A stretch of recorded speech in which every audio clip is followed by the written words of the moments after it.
so we have our 2 jugs of water right here, and we also have our iPhone 7 that you can see right there, fully working order, as you can see.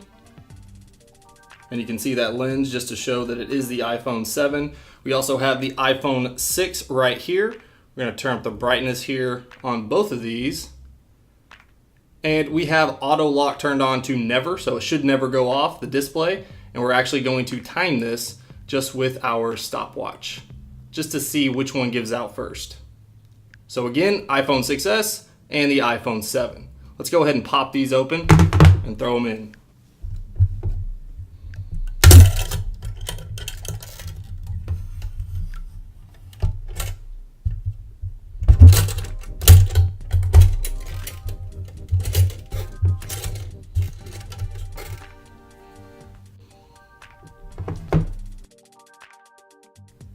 So is the iPhone 7 more water resistant than the iPhone 6s? Let's find out.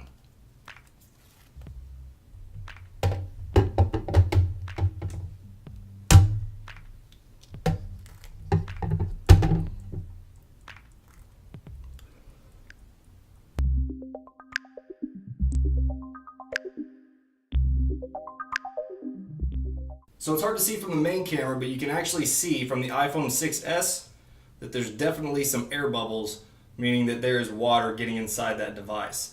We haven't actually seen anything from the iPhone 7 just yet, but let's stay tuned. So we got a little notification here saying no SIM card is installed. And there goes voice control. Let's just let it do its thing here.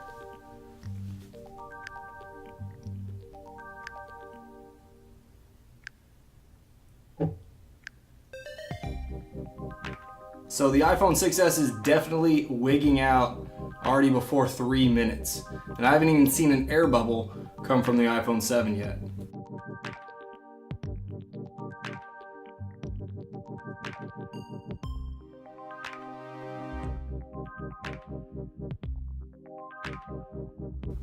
Looks like voice control has taken over the iPhone 6s once again.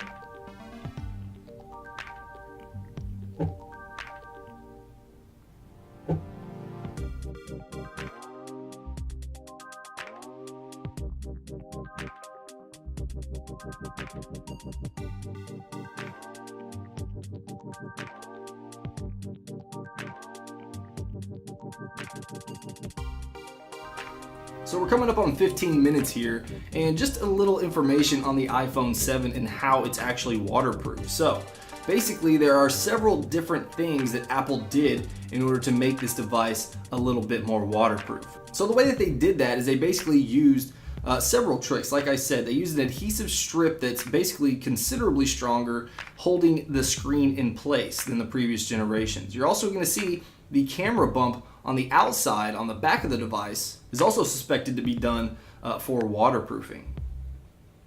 Also, if you take a look at the SIM tray, if you open that thing up, there's actually a gasket, just a rubber gasket basically to keep that water out. Same thing for the mute switch, it has a gasket of its own.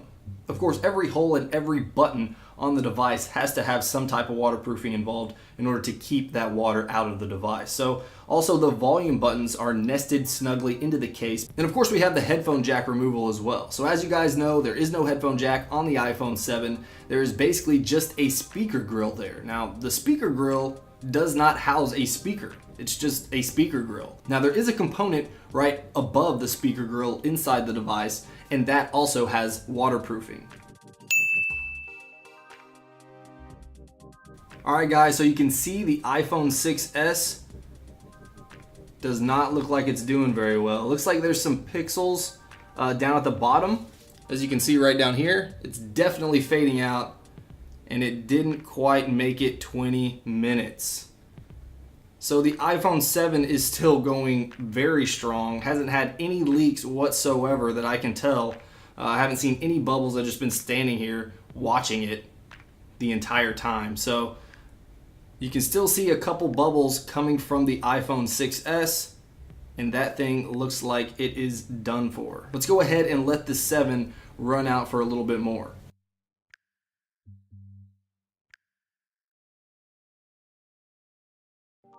Ooh, the iPhone 6s is doing something crazy now. Let's go ahead and take a closer look at this thing.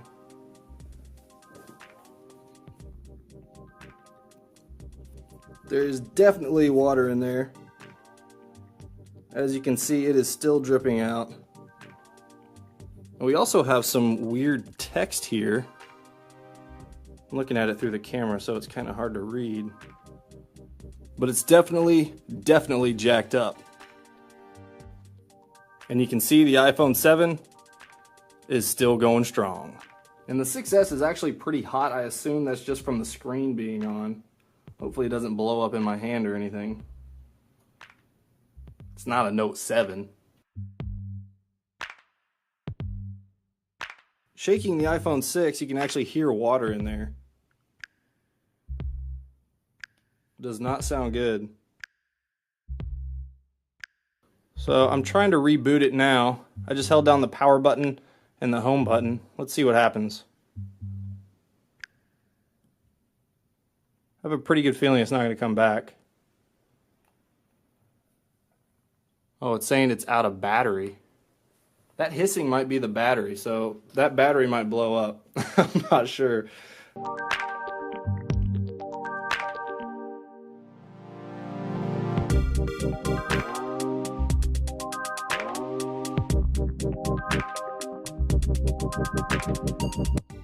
So we're at 30 minutes and 33 seconds now, and I don't think the iPhone 7 is going to budge whatsoever. I mean, this thing has been a tank. I mean, I really have to give props to Apple for figuring this out, because I have definitely, absolutely ruined a phone just by having it in my pocket when I jumped into the swimming pool. Now, as for the iPhone 6s, it's probably be fine if you jumped into the pool, because it lasted about 20 minutes, less than 20 minutes. It was about 18 minutes, I think, before it actually gave out and became really hot to the touch. But as for the iPhone 7, that thing is a boss.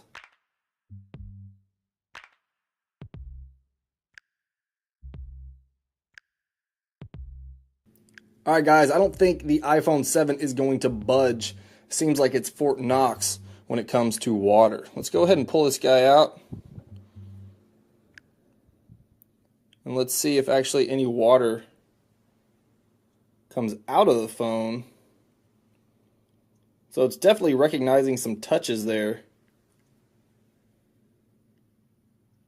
If I try to use it, seems to work absolutely just fine. No problems there. Let's play some music just to see if there's any water in the speakers.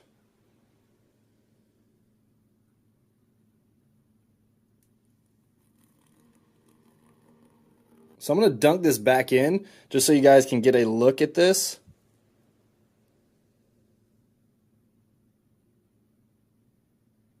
Let's get some water in those speakers. All right, I'm going to play something.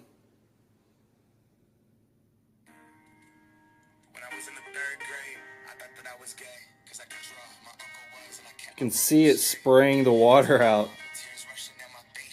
That's pretty sweet. So the iPhone 7 is definitely the true winner in this lineup. Apple did a great job in terms of water resistance. Let me know what you guys think about this video in the comments below. Of course, if you guys want an iPhone 7 giveaway, make sure you hit that like button, subscribe to the channel, leave a comment in the comments below, and follow me on Twitter. All right, guys, I'll see you in the next video.